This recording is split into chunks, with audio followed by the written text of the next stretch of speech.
Okay, in this video we're going to be reviewing the HP Touchpad. This is the 16GB model I have here. First of all, we're going to be looking at the hardware, the buttons and the software and everything like that. First of all, the screen is a 4.7 inch LED screen, so you do get pretty good quality from the screen.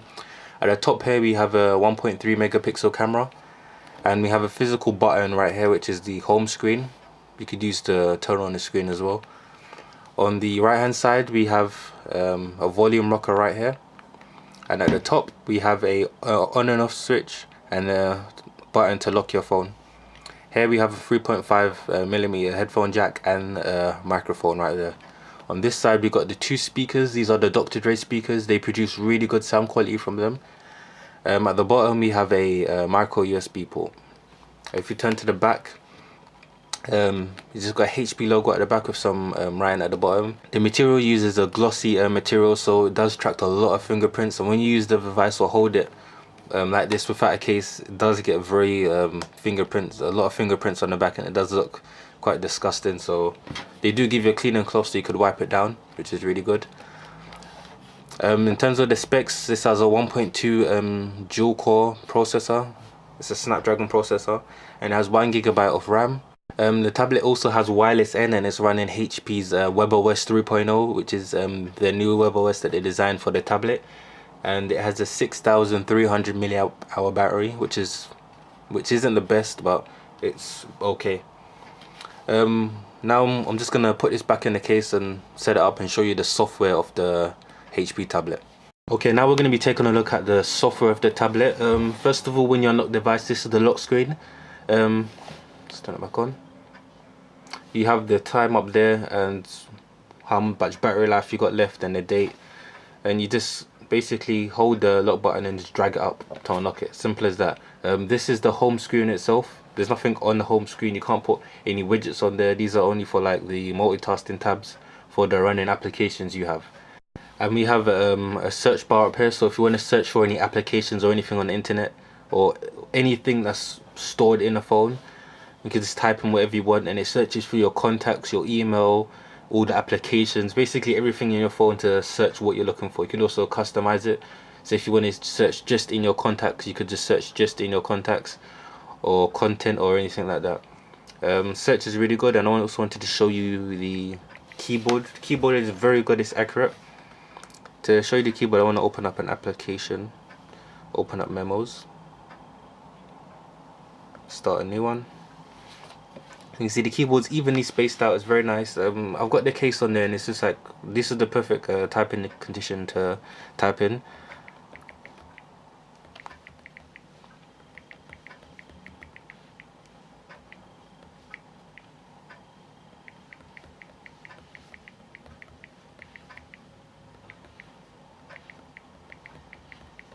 So I've been typed on there. You can type pretty accurately because it's nice and evenly spaced out. It's easy to type on. Don't think you have any issues typing it like that. But if you were to turn it in landscape mode like this and try to type, I've noticed when you're trying to type, you do have to stretch your thumbs. I've got long fingers, and you do have to quite stretch it, and it's quite difficult to type in that position. That's the only downside. Other than that, the keyboard is fine. It's very accurate. I'm just gonna go back, and like you see here, it shows you these are the running applications you have. So if you want to get rid of the applications, you could drag it down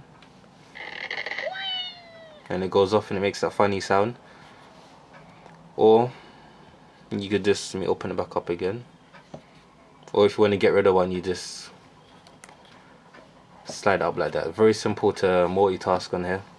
And I want to go through some applications. This is the menu button here that brings up all your pre-installed applications, your downloaded applications, and the ones that you favorited, and then the settings. These are all the applications that come pre-installed with the phone. Okay, and the next thing I wanted to take a look at was the web browser. Just gonna get that loaded up. Just gonna do a quick search for engadget.com. You could go right there.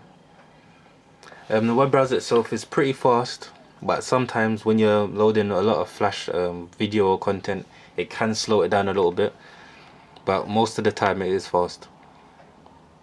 Wait for that to load up. I am running it off of Wi-Fi.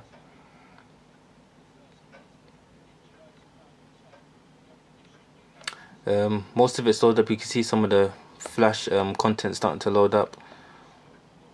It's finished loading. Zooming is pretty fast on it. It's pretty accurate. As you're scrolling, it's pretty fast. Sometimes there's a little bit of checkerboarding, but not a lot. Still a really great internet browser experience. Let's load it up. Web pages can be fast loading up sometimes, but like I said, when there's like flash content on there, it does slow it down a little bit. But you can disable flash in the options up here in preferences.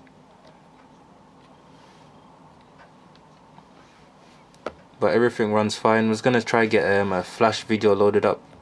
It's gonna go to my channel, show you how flash performs. Let's just go to this one.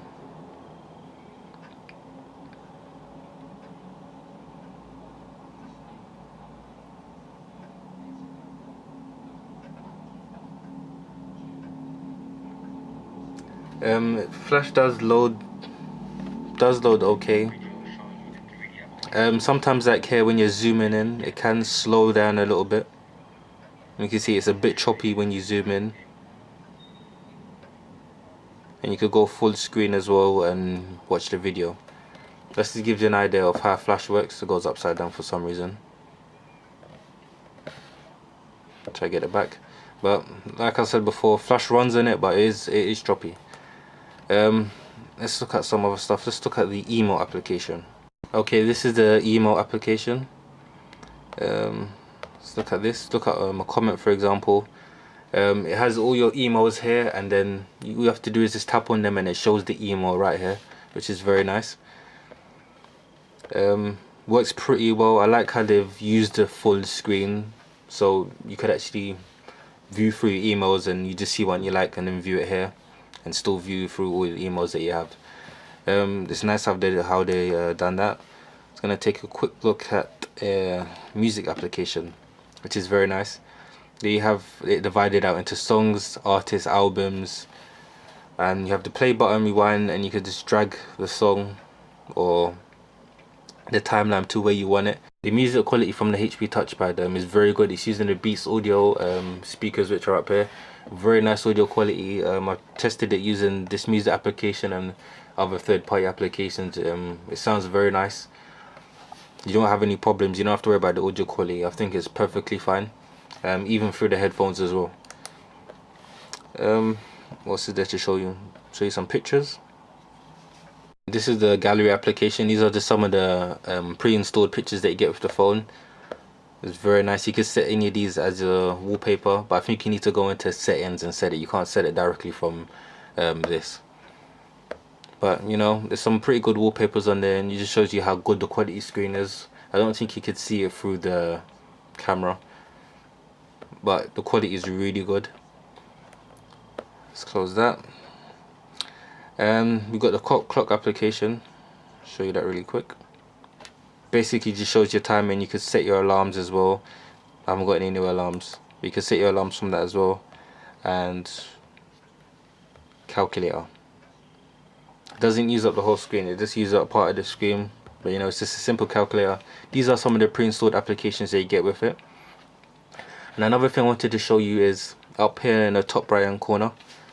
You just tap that and it brings down it has the time at the top, the date, the battery life you have left. You could adjust the brightness, turn it down and up. You could connect your Wi-Fi through here, VPN, Bluetooth. You could turn aeroplane mode on and off, and you could lock the orientation, and you could also mute the device. These are just like some of the quick settings that you could get right here, so you don't have to go straight into the settings to change to Wi-Fi or adjust the brightness. These are all the downloaded applications I have so far. Just going to take a quick look at the HP app catalog and show you like the different applications that you can get from it. There isn't that much applications that are available for the HP Touchpad. There's applications there that you could get for like the Palm Pre or something, but there isn't that much for the HP Touchpad. I'm going to be reviewing some of the applications in another video. You can see this is it. You got the categories at the side, and you can just go through your applications. And you can see that it says 4 touchpads. So you know these applications are designed specifically for the touchpad. But if you go down, some of them doesn't have the 4 touchpad sign on there. So those are the ones that are for the mobile phone. You got different categories: book, business, finance. And you could at the top you have paid, free, and new applications. So you could go through any ones you wanted. Say if you would just want to search for new applications, you could do that. Like I said before, there isn't that much applications on there at the right now, but I'm sure over time more will come, even though HP is discontinuing this OS. But I'm sure some applications will come on there. Like I said, these are applications. If you scroll across again, you add your favorites. You could add favorites here as well. So instead of scrolling through all of these applications and looking for your favorite ones that you use mostly, you could just go here and just open it from there. And then you have settings. You could change your accounts, backup, Bluetooth, time and date. You could also add like a lock screen, so when you unlock the device you can enter a PIN or a password. You could do all of that from in the settings. And another thing to note is it does have a front facing camera, but you can't actually, there's no pre-installed application they could actually use the camera and take pictures or video using that. You could only use this for video calling, and it does have integrated Skype and some other services as well. But I have downloaded like a third-party application that allows you to take the pictures. It's FreeCam. Let's get that loaded up. Oops. There you go. You can see the camera quality on it isn't that good. It can be a bit better, but it's a bit fuzzy when you're taking pictures and everything. But there we go. Change it back. As for WebOS itself, I've been using it now for about a week or so. I've used it thoroughly, and it does, at times it can run very fast, but other times it's very slow, and the operating system is lacking some like essential features. Like the camera I showed you before, it doesn't have a back facing camera,